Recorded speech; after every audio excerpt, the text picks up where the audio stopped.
Hello, my name is Gail, and I cry diamonds. I would like to joke and say that with every tear I cry, I get richer, but alas, it only hurts. And the saddest thing is that, over time, I myself risk turning into stone. My rare disease did not manifest for a long time, and until 15 years old, I lived the life of an ordinary teenager, with the exception of my unusually clear blue eyes, very pale, thin skin, and excessively strong thirst. I calmly drank 4 liters of water a day. I was just like everyone else. But once, when Dad was driving me to school, we had an accident. There were no serious injuries, a couple of cuts on my father and a slight bruise to my head. But a week later, I woke up with a sharp pain in my right eye. I ran to the mirror and saw that something like a small white piece of glass was in it. With my mom's help, we took out a crystal with an irregular shape and sharp corners.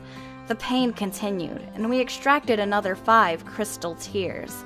To our surprise, the ophthalmologist at the hospital, although very frightened, knew the reason for the nightmare that was happening to me.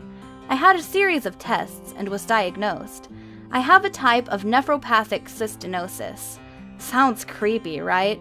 This is an extremely rare genetic disease when hexagonal crystals form in the cells of the bone marrow, liver, spleen, lymphatic system, and even on the cornea of the eye. The chances of a person suffering from this disease are about 1 in 200,000, but I was lucky.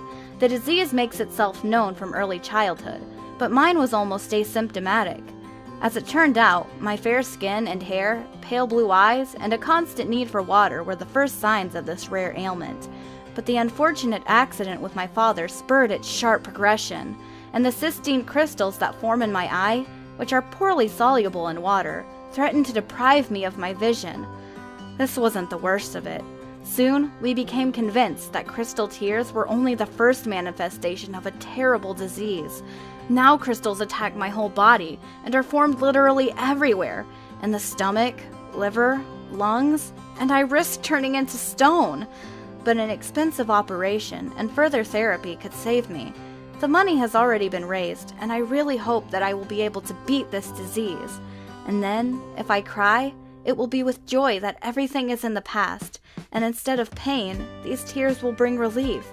And instead of crystals, it will be ordinary water that gently flows down my cheeks. Thanks everyone for listening to my story.